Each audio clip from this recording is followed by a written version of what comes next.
इन्नल हम्दुलिल्लाहि नहमदुहु व नस्तईनुहु व नस्तगफिरुहु व नऊज़ु बिल्लाहि मिन शुरूरि अनफुसिना व मिन सय्यिआति अमालिना मन यहदिहिल्लाहु फला मुदिल्ल लहु व मन युद्लिल फला हादिय लहु व अशहदु अल्ला इलाहा इल्लल्लाहु वहदहु ला शरीका लहु व अशहदु अन्न मुहम्मदन अब्दुहु व रसूलुहु अम्मा बाद फ़इन्न खैरल हदीस किताबुल्लाह व खैरल हदी हदी मुहम्मदिन सल्लल्लाहु अलैहि वसल्लम व शर्रल उमूरि मुहदसातुहा व कुल्लु मुहदसतिन बिदअह व कुल्लु बिदअतिन ज़लालह व कुल्लु ज़लालतिन फिन्नार।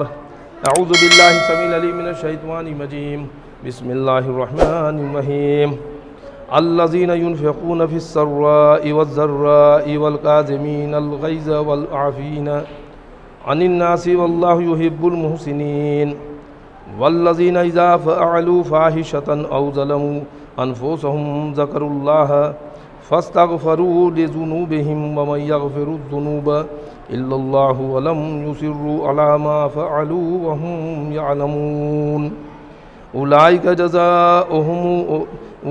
जज़ाओहुम मग़फ़िरतुम मिन रब्बिहिम व जन्नातुन तजरी मिन तहतिहल अनहारु ख़ालिदीन फ़ीहा व निअम अजरुल आमिलीन। सूरह आल इमरान आयत नंबर 134, 135, 136। रब्बि इश्रह ली सदरी व यस्सिर ली अमरी वहलुल उक़दतम मिन लिसानी यफ़क़हू क़ौली। रब्बि ज़िदनी इल्मा, अल्लाहुम्मा रब्बि ज़िदनी इल्मा, आमीन। सारी तारीफ़ें, हम्द व सना, किब्रियाई, बड़ाई, प्रशंसा उस अल्लाह रब्बुल आलमीन के लिए लायक व ज़ेबा है जिसने ज़मीन व आसमान सारी कायनात को पैदा किया और बाद उसके बेशबहा दरूद व सलाम हो उस नामे नामी इसमें ग्रामी अहमद मुज्तबा मोहम्मद मुस्तफ़ा सल्लल्लाहु ताला अलैहि वसल्लम पर जिन्हें हमारी हिदायत और रहनुमाई के लिए मबऊस फरमाया गया।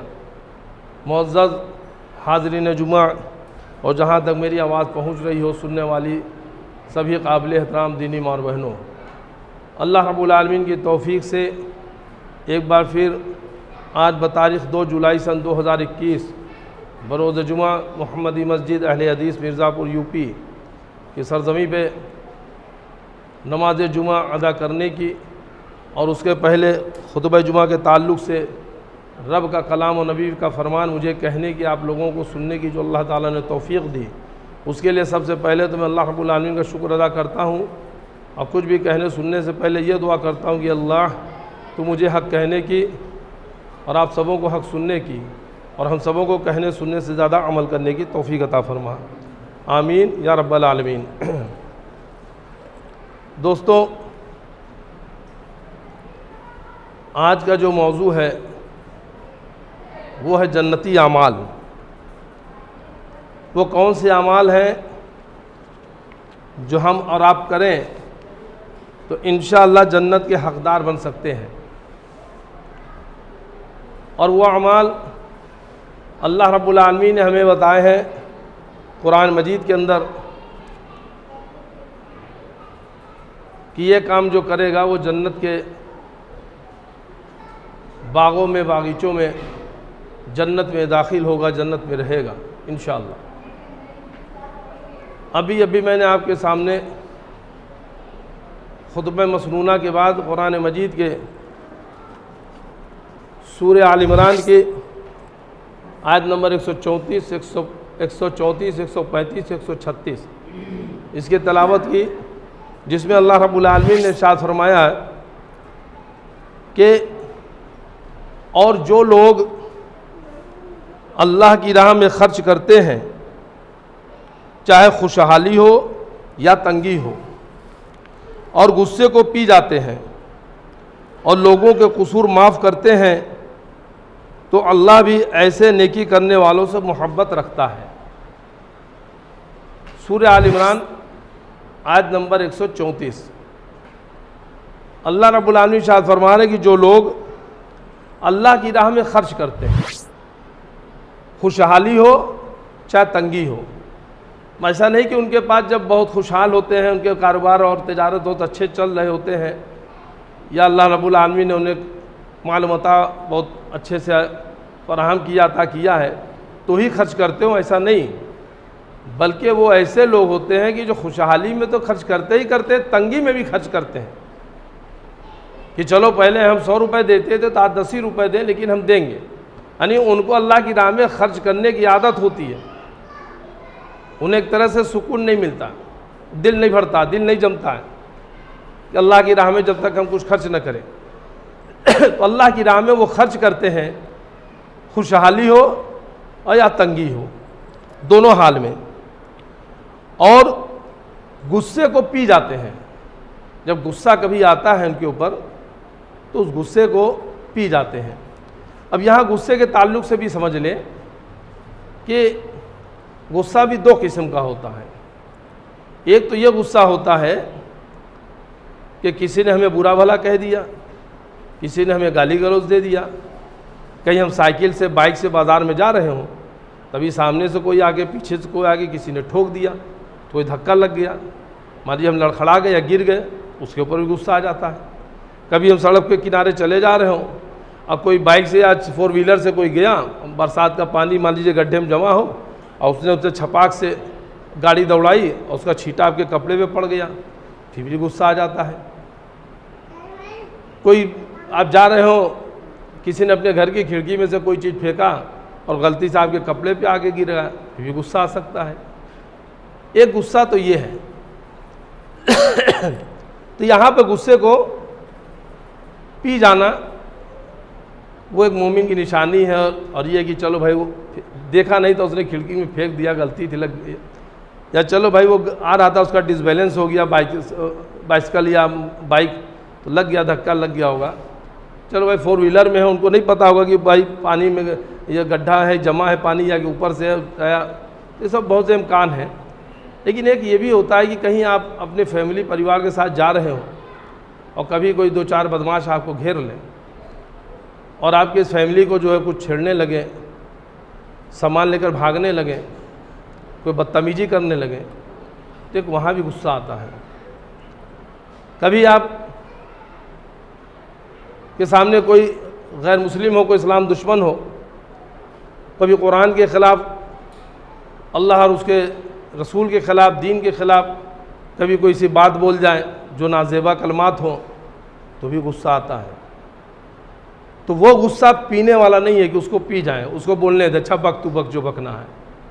और ऐसा नहीं कि हमारे परिवार को अगर इज्जत बेइज्जत कर रहा हो, हमारी बच्चियों को, हमारी बहनों को, माओं को, बेटियों को, किसी को लेकर भाग रहा हो तो जा अच्छा गुस्सा पी ले, भाग जाने दो, हमारे माल मता को छीना नहीं। वहाँ पे अगर गुस्सा आ रहा है तो हम उससे लड़ेंगे, उससे भिड़ेंगे, अपने माल को छीनेंगे, बचाएंगे, अपने घर परिवार की इज्जत बचाएंगे। अगर दीन के ख़िलाफ़ अगर किसी ने कुछ बोला तो उसका हम जवाब देंगे, डट कर उसका मुकाबला करेंगे, उसके ख़िलाफ़ आवाज़ बुलंद करेंगे कि नहीं गलत बात है ये, ऐसा नहीं बोलने का। तो वो गुस्सा जो कि आम तौर से आता है और जिसे कि हम पी सकते हैं, उसमें कोई ऐसी बात नहीं है। तो ऐसे हालात में जो एक ईमान वाले होते हैं, जो मोमिनीन हैं, तो गुस्से को पी जाते हैं और लोगों के कसूर माफ़ करते हैं। चलो भाई हो गया गलती, नहीं देखा होगा उसने, बाइक चली गई, छींटा पड़ गया, चलो भाई खिड़की में से नहीं देखा, फेंक दिया, तो कसूर को माफ़ कर देते हैं, दरगुजर करते हैं। ये उनकी खासियतें हैं और लोगों के कसूर माफ़ कर देते हैं। तो अल्लाह भी ऐसे नेकी करने वालों से मोहब्बत रखता है। इसका सिला देखिए क्या मिल रहा है कि आपके साथ उसने कोई ऐसी बात की, वो जाने अनजाने में की, कभी हो सकता है कि कोई जानबूझ करके भी शरारत करे, ऐसा भी हो सकता है। तो आदमी होता है कि छोड़ो जाने जो हमें छेड़ रहा है, कि शायद इनके हम कुछ जवाब दें तो वो हमारे उसका जवाब दे, तो कुछ लड़ाई झगड़ा बढ़े या फितना फैले, तो फितने को दावना है, छोड़ो हटाओ करके निकल जाते हैं। तो अल्लाह रब्बुल आलमीन ऐसे इंसान को, ऐसे लोगों को, ऐसे नेकी करने वालों से अल्लाह ताला मोहब्बत करता है। अब मोहब्बत का मतलब समझते हैं ना, अल्लाह जिससे मोहब्बत करने लगे मेरे भाई, क्या है कि वो फिर अल्लाह का चहेता हो जाता है, अल्लाह का दोस्त हो जाता है। अल्लाह रब्बुल आलमीन, और अरबी में जिसे कहते हैं कि वली, औलिया अल्लाह, वली अल्लाह। वली अल्लाह मतलब क्या होता है? अल्लाह के दोस्त। तो अल्लाह के दोस्त कौन होंगे? नमाज छोड़ने वाले, अल्लाह के दोस्त कौन होंगे? रोज़ा छोड़ने वाले। अल्लाह के दोस्त कौन होंगे? गाली गलौज करने वाले, झूठ बोलने वाले, अमानत में ख़यानत करने वाले, शराब पीने वाले, जुआ खेलने वाले, चेहरों से दाढ़ियाँ मुड़ाने वाले, कपड़े टखनों के नीचे लटकाने वाले, शिर्क और बिदअत और खुराफात करने वाले नहीं। अल्लाह के दोस्त वो होंगे जो अल्लाह से डरते हुए अपनी ज़िंदगी गुजारेंगे, जो प्यारे नबी मोहम्मद रसूलुल्लाह सल्लल्लाहु अलैहि वसल्लम की मोहब्बत में आपकी सुन्नतों के मुआफिक ज़िंदगी गुजारने की कोशिश करेंगे। वो अल्लाह से डरने वाले जो अल्लाह से डरते हुए और आखिरत में उसका अजर व सवाब पाने की नीयत से, आखिरत में जहन्नम के अज़ाब से बचने और जन्नत पाने की नीयत से अल्लाह की खुशनुदी के लिए जो अमल करते हैं, ये अल्लाह वाले होते हैं, ये नेक लोग होते हैं। अल्लाह के राह में खर्च करते हैं तो किस लिए खर्च करते हैं?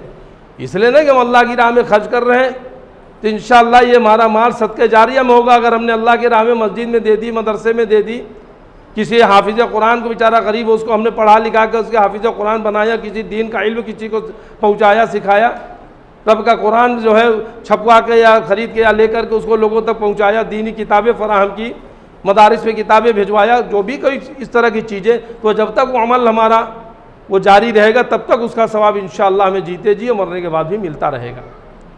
तो अल्लाह के राह में जो खर्च करते हैं वो खुशहाली हो या वो तंगदस्ती से गुजर रहे, तंगी में भी, दोनों हाल में वो अल्लाह के राह में खर्च करते रहते हैं और गुस्से को पी जाते हैं, लोगों के कसूर को माफ़ कर देते हैं। ये सब वो अमाल हैं मेरे भाई जो जन्नत में ले जाने वाले अमाल हैं, जो अल्लाह के वलियों के अंदर होती है, वली सिफत अमाल है ये सब। अगर ये अमाल हम अपने अंदर पैदा करें तो हम ये कह सकते हैं कि हमारे अंदर नेक लोगों की सिफत आ रही है, हमारे अंदर अल्लाह के वलियों की सिफत आ रही है। अल्लाह ताला ऐसे लोगों से मोहब्बत करता है। रब का कुरान कह रहा है, सूरह आल इमरान कह रहा है, आयत नंबर 134 कह रहा है। तो अल्लाह ऐसे नेकी करने वालों से मोहब्बत रखता है। अब आगे आइए, और ऐसे लोग जब बेशर्मी का कोई काम कर बैठें या अपने आप का बुरा कर लें तो अल्लाह को खूब याद करते हैं। देखिए ये भी निशानी है। अल्लाह के वली अगर कोई हो गए तो ऐसा नहीं हो कि गुनाहों से मुबर्रा हो गए, अब उनसे गुनाह हो ही नहीं सकते हैं, नऊज़ुबिल्लाह औज़ुबिल्लाह, ऐसा नहीं है। अल्लाह के वलियों से भी गुनाह होते हैं, गलतियां होती हैं, भूल होते हैं। गुनाह से मासूम सिर्फ नबियों की ज़ात होती है, नबी गुनाहों से मासूम होते हैं, नबी से गुनाह नहीं हो सकता है। अल्लाह ताला उनकी वादा फरमाता है, कभी वो ज़रा से गलती भी अगर कुछ हो बैठे तो अल्लाह ताला उन्हें फ़ौरन उनको संभाल लेता है। लेकिन वलियों के साथ ये मामला नहीं। तो अगर कभी ऐसे लोग हैं जिनके अंदर ये सिफतें हैं कि अल्लाह के राह में खर्च करते हैं, खुशहाली में भी तंगी में भी, जो अपने गुस्से को पी जाते हैं, कसूर को माफ़ कर देते हैं, तो अल्लाह ताला ऐसे लोगों से मोहब्बत करता है। तो ऐसे लोग जब कोई बेशर्मी का काम कर बैठे, कोई गुनाह का काम कर बैठे, अपने आप का बुरा कर लें, कोई ऐसा गलत काम कर लें जो गुनाह हो, तो वो अल्लाह को खूब याद करते हैं, माफ़ी मांगते हैं, शर्मिंदा होते हैं, तौबा करते हैं, इस्तग़फ़ार करते हैं, अपने गुनाहों पे वो निदामत करते हैं, अड़े नहीं रहते हैं कि बेशर्मी के साथ बगैर अल्लाह रब्बुल आलमीन से माफ़ी मांगे और उस पर जमे रहे, ऐसा नहीं करते, बल्कि अल्लाह रब्बुल आलमीन से वो तौबा करते हैं, इस्तग़फ़ार करते हैं, अल्लाह रब्बुल आलमीन को खूब याद करते हैं और फ़ौरन अपने गुनाहों की बख्शिश मांगते हैं। फ़ौरन गुनाह हो गया, ख्याल आया, वज़ू किया, 2 रकात नमाज पढ़ी, अल्लाह के आगे हाथ उठा के खड़े बैठ गए, अल्लाह मुझसे गुनाह हो गया, अल्लाह मुझसे गलती हो गई, अल्लाह तुझे माफ़ फरमा। लगा तू मुझे माफ़ नहीं करेगा तो मुझे कोई माफ़ करने वाला नहीं, तू पकड़ लेगा तो तेरी पकड़ से मुझे कोई बचाने वाला नहीं। अल्लाह मैं एक अदना सा गुनहगार बंदा हूँ, मुझसे गुनाह हो गया, मुझसे गलती हो गई, सरजद हो गई, भूल हो गई, नगजिश हो गई, अल्लाह तू मुझे माफ़ फरमा। तो अल्लाह ताला से बख्शिश तलब करते हैं। और खूब समझ लो कि गुनाहों को अल्लाह के सिवा कौन माफ़ कर सकता है? गुनाहों को माफ़ करने वाला कि अल्लाह के सिवा कोई और है क्या? हाँ हैं लोगों की नज़रों में, चर्चों में, गिरजाघरों में, ईसाइयों के यहाँ क्या होता है, जब गुनाह कर ले तावे पोप के पादरी के कान में अपने गुनाहों को बयान करके वो शर्मिंदगी का इज़हार करें, उसमें गुनाहों को माफ़ी कराएं, तो पोप उनके गुनाहों को माफ़ कर देता है। अच्छा जाओ ठीक है, किया नहीं। इसी पर एक ईसाई जब ईमान लाया था तो उसने कहा कि भाई हमारे गुनाह तो पोप माफ़ कर देता है, पोप का गुनाह कौन माफ़ करता है? इस्लाम में ऐसा कुछ नहीं है कि किसी पीर के पास, किसी फ़कीर के पास, किसी आलिम के पास, किसी मुफ्ती के पास कि आप चले जाइए वो आपके गुनाह को बख्श देगा, ऐसा नहीं है। या लोग सोचते हैं कि नहीं फलाने बाबा, फलाने बुजुर्ग, फलाने वली, फलाने मज़ार, फलाने पीर के पास चले जाएंगे, उनसे कहेंगे तो हमको अल्लाह के यहाँ बख्शवा लेंगे। अरे वो अपनी पहले बख्शिश करा ले, इसकी कोई गारंटी है क्या? उनके जो अमाल हैं जिन्हें हमारा बहुत अच्छा समझ रहे हो कि बहुत अच्छे हैं, नेक हैं, लिस्वाले हैं, अल्लाह के वली होंगे, लेकिन अल्लाह ही बेहतर जानता है ना उनके अमाल अल्लाह ताला के कितने कबूल हुए कितने नहीं। क्योंकि हदीस में आता है ना कि ऐसे भी लोग होंगे जो अल्लाह के नाम में खर्च करेंगे, खूब खर्च करेंगे, लेकिन उनके नीयत में ये होगा कि लोग हमें सखी समझें, हमें बड़ा दानी भी समझें, तो अल्लाह ताला उनको दे देता है दुनिया में, जाओ तुम्हें लोगों ने सखी समझा, दानी समझा, बड़े दानी है, पुण्यात्मा है, बड़ा लोग खैरात सदकात करते हैं, समझा हमने दुनिया में दे दिया, तुम्हारे लिए यहाँ कोई जगह नहीं है, मुंह के बल घसीटते हुए ले जाओ जहन्नम में डाल दो। एक ऐसा आलिम भी होगा जिसे दीन का इल्म अल्लाह ताला ने अता किया होगा, पूछा जाएगा अल्लाह ताला के यहाँ कि हमने जो तुम्हें दीन का इल्म जो दिया था उसे कहाँ सर्व किया? अल्लाह ताला मैंने लोगों को बताया, बयान किया, लोगों को समझाया, दीन की खूब दावत दी, लोगों को तबलीग की। क्या अल्लाह ताला कहा हाँ तुमने किया जरूर, लेकिन तुम्हारी नीयत में ये था कि हाँ लोग हमें बहुत बड़ा जो है आलिम समझे, अल्लामा समझे, हमने दे दिया, दुनिया में लोगों ने बहुत बड़ा तुम्हें अल्लामा, बहुत बड़ा आलिम समझा, यहाँ तुम्हारे लिए कुछ नहीं है, मुंह के बल घसीटता हुआ ले जाके जहन्नम में डाल दिया जाएगा। अपनी जवानी जो हमने तुम्हें जवानी दी थी, जो कुव्वत ताकत दी थी, उसे कहाँ सर्व किया? अल्लाह तेरी राह में मैंने लड़ा, अपनी जान को जो है मैंने लगा दिया, मैंने जान की बाजी लगा दी, तेरी राह में मारा गया। हाँ तूने ज़रूर किया, लेकिन इसलिए कि लोगों की नज़र में तू शहीद कहलाए, तेरा नाम होता, तेरे मरने के बाद हमने दे दिया, दुनिया में लोगों ने तुझे बहुत बड़ा शहीद समझा, अब यहाँ पे तेरा कोई हिस्सा नहीं है, मुंह के बल घसीटते हुए जहन्नम में। तो शहीद भी इस तरह के होंगे जो मुंह के बल घसीट के जहन्नम में डाले जाएंगे, उलमा भी इस तरह के होंगे जो मुंह के बल घसीट के जहन्नम में डाले जाएंगे, सखी भी इस तरह से होंगे जो मुंह के बल घसीट के जहन्नम में डाले जाएंगे। तो मेरे भाई तो पता ये चला कि क्या आप तो जा रहे हैं ये सोच करके कि बहुत बड़े पहुँचे हुए भाई, बहुत बड़े पहुँचे हुए बुजुर्ग हैं, अब चलेंगे इनके यहाँ तो ये हमारी गुनाहों को बख्शवा लेंगे। तो हमें क्या पता पहले वो अपनी गुनाहों की बख्शिश करा पाएंगे कि नहीं करा पाएंगे। तो इसलिए ये बातों को ख्याल रखने का कि जो ऐसे लोग हैं जब कोई गुनाह कर बैठे, कभी कोई बेशर्मी का काम कर बैठे, तो उस पर वो नादिम होते हैं, अल्लाह रब्बुल आलमीन को खूब याद करते हैं और फ़ौरन अपने गुनाहों की बख्शिश मांगते हैं। और खूब समझ लो कि गुनाहों को अल्लाह के सिवा कौन माफ़ कर सकता है? कोई माफ़ कर सकता है? नहीं कर सकता है, ना कोई माफ़ करा सकता है, सिर्फ अल्लाह रब्बुल आलमीन की ज़ात है जो गुनाहों को माफ़ करने वाली है। और जानबूझ के अपने गुनाहों पर अड़ते नहीं, यानी ऐसे लोग हैं कि अगर गुनाह कर बैठे और तो वो अपने जानबूझ के वो अपने उस गुनाह पर जमे नहीं रहते हैं, अड़े नहीं रहते हैं कि नहीं हम करते रहेंगे, हमारा कोई क्या कर लेगा। अरे हम नमाज़ पढ़ते हैं 5 टाइम, हम रोज़ा रखते हैं 1 महीने का, इतना हम सदका करते रहते हैं, अपने हलाल की कमाई को दीन के राह में लगाते हैं, गरीबों मिस्किनों में बांटते हैं, हमारे गुनाह तो अल्लाह माफ़ी ही कर देगा, माज़अल्लाह अस्तग़फिरुल्लाह, वैसी सोच नहीं रखते हैं। या वो ऐसा नहीं कि अगर गुनाह अगर कोई उनको गुनाह नहीं समझ रहे हो, किसी ने उनको जो है मुत्तला कर दिया, उनको समझाया कि भाई देखिए ये काम जो आप करते हैं गुनाह का काम है, तो उस पर अड़ते नहीं कि नहीं चलिए आपके कहने से है क्या, आप समझते रहिए इतने लोग कर रहे हैं, इतने लोग जा रहे हैं, कैसे गुनाह का काम हो जाएगा, कैसे क्या वो हो जाएगा। अब कोई इंसान मर गया, अब मरने के बाद उसके तीजा, चहरम, 10वां, 20वां, 40वां और क्या क्या घर पे कराया जाता है, कितने पैसे खर्च किए जाते हैं, गरीबों को मिस्किनों को सब कितने खाना खिलाया जाता है, और अच्छे खासे घर के लोग भी जा के खाते हैं, और बहुत अच्छा समझ के खाते हैं, सवाब समझ के करते हैं, जैसे समझते हैं कि मुर्दे को फ़ायदा होगा। अरे उनके तो पेट में चला गया, मुर्दे के तो कुछ नहीं पहुँचा। प्यारे नबी मोहम्मद रसूलुल्लाह सल्लल्लाहु अलैहि वसल्लम की जब वफ़ात हुई, क्या उनके घर वालों ने तीजा, चहरम, 40वां, 10वां, 20वां कुछ कराया गया? इतने सहाबा कराम, खुलफाए राशिदीन, अबू बकर सिद्दीक, उमर फारूक, उस्मान गनी, हज़रत अली रज़ियल्लाहु अन्हु, तलहा, ज़ुबैर, अब्दुर्रहमान बिन औफ, वो जलील क़द्र सहाबा, तो कितने सहाबा शहीद हुए, कितने सहाबा दुनिया जब छोड़ के गए, क्या कभी उनके घर वालों ने कभी इस तरह से किया? नहीं किया। अब अगर आज कोई कर रहा हो, बहुत वो 5 टाइम का नमाज पढ़ता हो, दाढ़ी रखे हो, रोज़ा रखता हो, ज़कात देता हो, हज करके आया हो, लेकिन अगर ये इसी तरह की खुराफात जो दीन के अंदर नई चीज़ें कर रहा हो, अगर समझाया जाए और वो कहे नहीं चलिए आप रहने दीजिए, है, इतना सब है नहीं नेक काम है स्वागत, तो गुनाहों पर अड़ते नहीं हैं। अगर उनके गुनाह के काम उनको कुरान हदीस की रोशनी में बता दिया जाए तो अपने गुनाहों से बाज आ जाते हैं, माफ़ी मांग लेते हैं, तौबा कर लेते हैं, पलट जाते हैं, छोड़ देते हैं। ये उनकी पहचान होती है कि अपने गुनाहों पर वो अड़ते नहीं। तो बदले में उनके रब ने उन्हें माफ़ी दे दी और जन्नत भी अता कर देगा जिसके नीचे नहरें बहती होंगी। तो इन तमाम कामों के बदले में अल्लाह रब्बुल आलमीन क्या है, वो माफ़ी चाहते थे ना, अल्लाह ने उनको माफ़ कर दिया। वो जन्नत चाहते हैं ना, तो अल्लाह ताला ने उनको जन्नत अता कर दिया जिसके नीचे नहरें बहती होंगी, वहां पर वो हमेशा हमेशा के लिए रहेंगे। भले काम करने वालों को इनाम से भरपूर मजदूरी मिल गई। सूरह आल इमरान आयत नंबर 134, 135, 136 आप उठा करके देखें।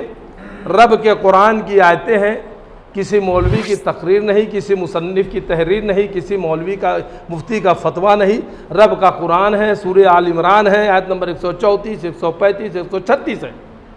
किसी का तर्जुमा उठा के देख लो मेरे भाई।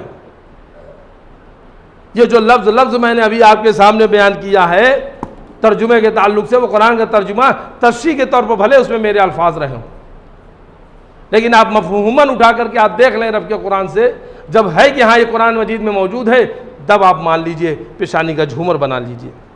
आइए आगे बढ़ते हैं। कुरान मजीद सूरह तौबा सूरह नंबर 9 आयत नंबर 20 और 21, इसमें अल्लाह रब्बुल आलमीन इरशाद फरमा रहे हैं, जो लोग ईमान लाए और अपना घर बार छोड़ा और अल्लाह के रास्ते में खूब मेहनत उठाई, अल्लाह की राह में अपना माल खर्च किया और जान भी कुर्बान कर दी, अल्लाह के यहाँ इनको बड़े बड़े दर्जे हैं और यही लोग कामयाब होंगे। ये भी निशानियाँ देखिए, जो लोग ईमान ले आए।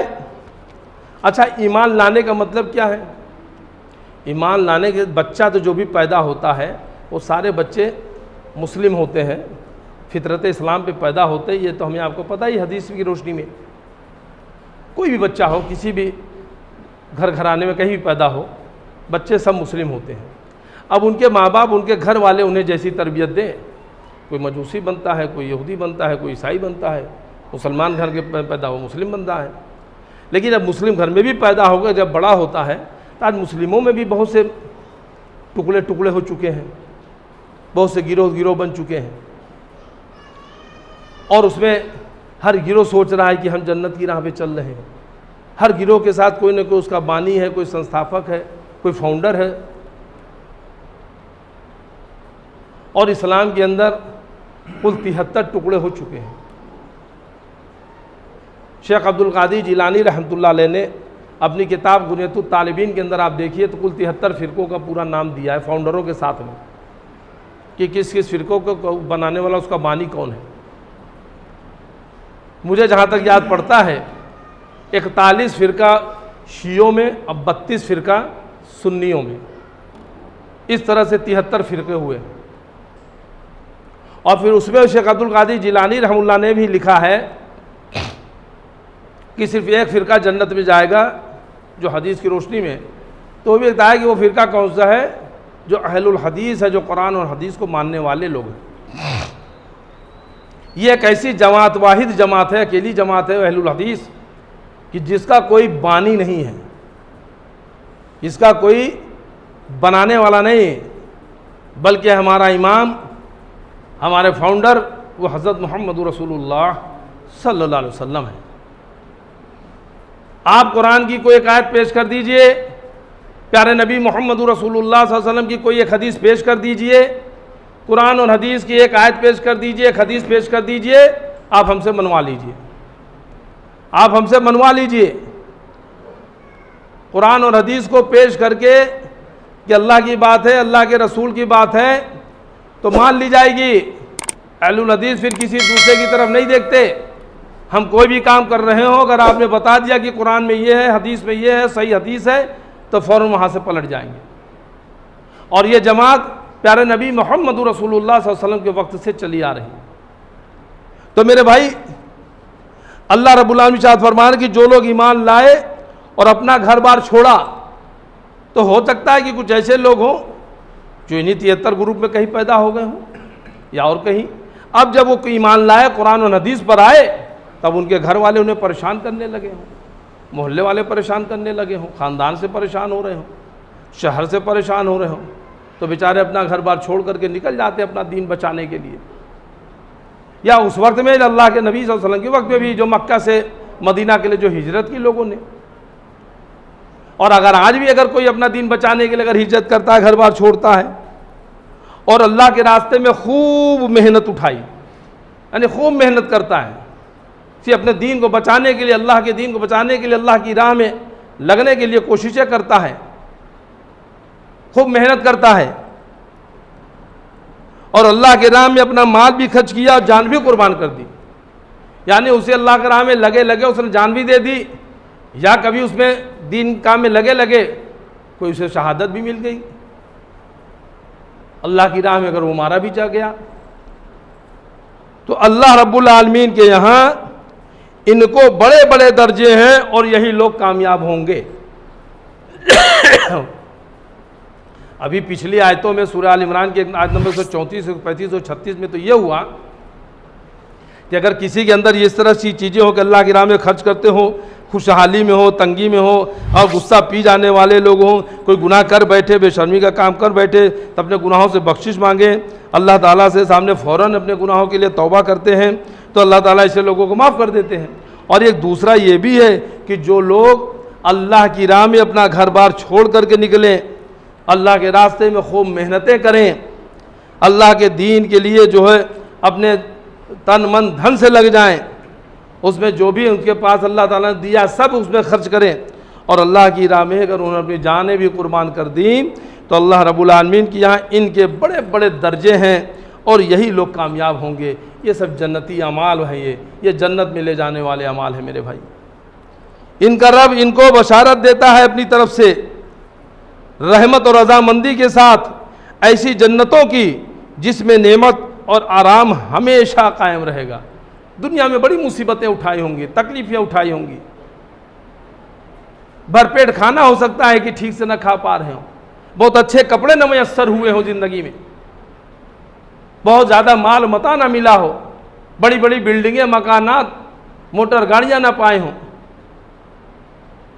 टाट बोरे पत्थर पे, कथरी पे, चादरों पे ज़िंदगी गुजारे हो, चटाइयों पर ज़िंदगी गुजारे हो, लेकिन अल्लाह रब्बुल आलमीन के यहाँ इनके लिए अल्लाह ताला ने बशारत दी रहमत और रज़ामंदी की और ऐसी जन्नतों की जिसमें नेमत और आराम हमेशा कायम रहेगा।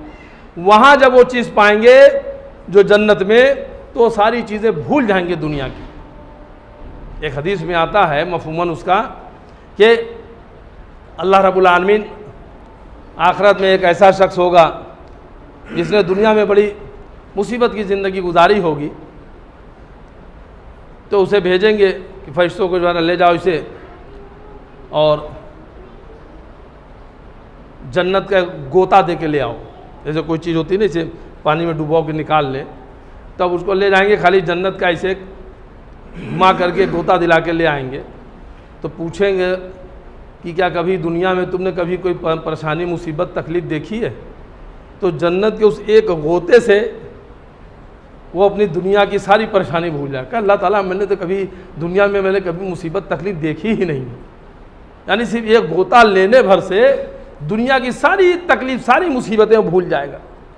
और एक वो शख्स जो दुनिया में बड़े आराम से, बड़े आसाइश की ज़िंदगी जिसने जी होगी, बड़ी बड़ी बिल्डिंगें, नौकर चाकर, बैंक बैलेंस, बड़े बड़े गाड़ियों में घूमता रहा हो, बड़े मकानात के, हवेलियों के, बंगलों के मालिक, बंगलों का मालिक रहा हो, जब उसे अल्लाह ताला भेजेंगे फरिश्तों के साथ, जाओ ज़रा इसे ज़रा जहन्नम का गोता दे के ले आओ, तो उसे जहन्नम का एक गोता लेकर आएंगे, लाएंगे जब, तो अल्लाह ताला पूछेगा कि भाई तुमने दुनिया में जो है बड़ी आराम की ज़िंदगी गुजारी है, कैसी ज़िंदगी? अल्लाह ताला हमने तो कभी आराम तो हमने कभी देखा ही नहीं है, कभी हमने जो है खुशहाली तो देखी नहीं। यानी जहन्नम के एक गोते से ये हाल होगा कि अपने दुनिया की सारी खुशियाँ, सारी चीज़ें, आराम आराइशें सब भूल जाएगा वो।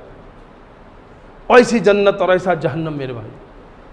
तो ये जो जिन लोगों ने अल्लाह के राह में अपने घर बार छोड़े होंगे, अल्लाह के राह में अपने माल खर्च किए होंगे, तन मन धन से लगे होंगे, अपने जानों को कुर्बानी दी होगी, उनके लिए अल्लाह ताला अपनी रहमत और रज़ामंदी की बशारत देता है। और अल्लाह ताला कह रहा है कि ऐसी जन्नत में रहेंगे कि जहाँ ये हमेशा हमेशा रहेंगे और उसकी नेमतों और आराम को उठाएंगे और वो चीज़ें हमेशा कायम रहेगी। माल और दौलत दुनिया की तो कभी ज़्यादा कभी कम होती है। आज आप हजारपति हैं, कल लखपति हो सकते हैं, परसों करोड़पति हो सकते हैं, फिर अरबपति, पूंजीपति, उद्योगपति, कुछ भी हो सकते हैं। कभी ऐसा हो सकता है बहुत बड़े मालदार हो, करोड़पति हो, अरबपति हो, फिर धीरे धीरे आप हजारपति के लायक भी नहीं रह गए, फिर पता चला कि कटोरा लेके घूमने लगे हो, ऐसे भी हो सकते हैं। लेकिन जन्नत के जो लोग जाएंगे वो हमेशा हमेशा कायम रहेगी, उनसे वो चीज़ें कम नहीं होंगी, उनसे छीना नहीं जाएगा।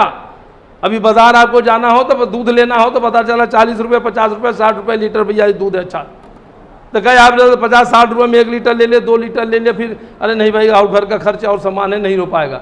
वहाँ जन्नत में तो दूध की नहरें बह रही होंगी। वहाँ पता चला कि पानी भी इस तरह का होगा कि आप उड़ा के पियेंगे तो कहेंगे दुनिया में तो मैंने ऐसा पानी भी नहीं पिया। वहाँ का फल भी आपको मिलेगा, यार दुनिया तो फल तो वही है जब दुनिया में खाए तो सेब है क्या, लेकिन जब खाएंगे अरे ऐसा तो सेब हमने आज तक कभी देखा ही नहीं था, जब कभी हमने चखा भी नहीं था दुनिया के अंदर। वहाँ की जो आराम आसाइशें, वहाँ की जो लज्जतें होंगी वो आपकी दुनिया की उससे कोई मुकाबला ही नहीं है, और हमेशा हमेशा कायम रहने वाली जन्नत होगी मेरे भाई। ये है जन्नती अमाल, ये है वो अमाल, ये है वो काम जिसको करके हम और आप जन्नत में जा सकते हैं। आप उठाएं सूरह तौबा, सूरह नंबर 9 आयत नंबर 20 और 21, या सूरह आल इमरान आयत नंबर 134, 135, 136। आज इन दो सूरतों की ये चंद आयत की 5 आयतों की रोशनी में सूरह आल इमरान की 3 आयतें 134, 135, 136 और सूरह तौबा की 2 आयतें आयत नंबर 20 और आयत नंबर 21। मेरे भाई इसका तर्जुमा आप उठा के देख लें, जब रब के कुरान से मिल जाए तो आप उसको अपने पेशानी का झूमर बना लें और इसको अपने ज़िंदगी का जो है लाहे अमल बना लें, अपने ज़िंदगी में से उतारने की कोशिश करें। अल्लाह रब्बुल आलमीन से दुआ है कि अल्लाह ताला जो कुछ मैंने कहा उसमें जो कोई गलती भूल नक्सी कुछ जो हुए है तो मेरे नफ्स की तरफ से रहे या शैतान की तरफ से, उसके लिए तो मुझको माफ़ करवा रहा है, और हम तमाम लोगों को कहने और सुनने से ज़्यादा अमल करने की तौफीक अता फरमा। अल्लाह जैसे तूने हमें यहाँ मिलाया, ऐसे मरने के बाद हम सबको मैं अपने अहल याल के जन्नतुल फिरदौस में भी हमारी मुलाकात करा रहा। अल्लाह हमें भी जन्नती अमाल करने की तौफीक अता फरमाए। अल्लाह हमारे गुनाहों को माफ़ फरमा रहा। आमीन या रब्बल आलमीन। अस्सलाम अल्लाह ताला हमारी और जिन लोग हमारे यहाँ, मेरी भी तबीयत खुनाशाज है, घर में भी जहाँ भी जो लोग बीमार हो, हमारे खुसूसी तौर से हमारे जावेद भाई के भी अल्लाह ताला उन्हें भी तू शिफा कामिला आजिला अता फरमा रहा। आमीन या रब्बल आलमीन। अस्सलामु अलैकुम व रहमतुल्लाहि व बरकातुहू।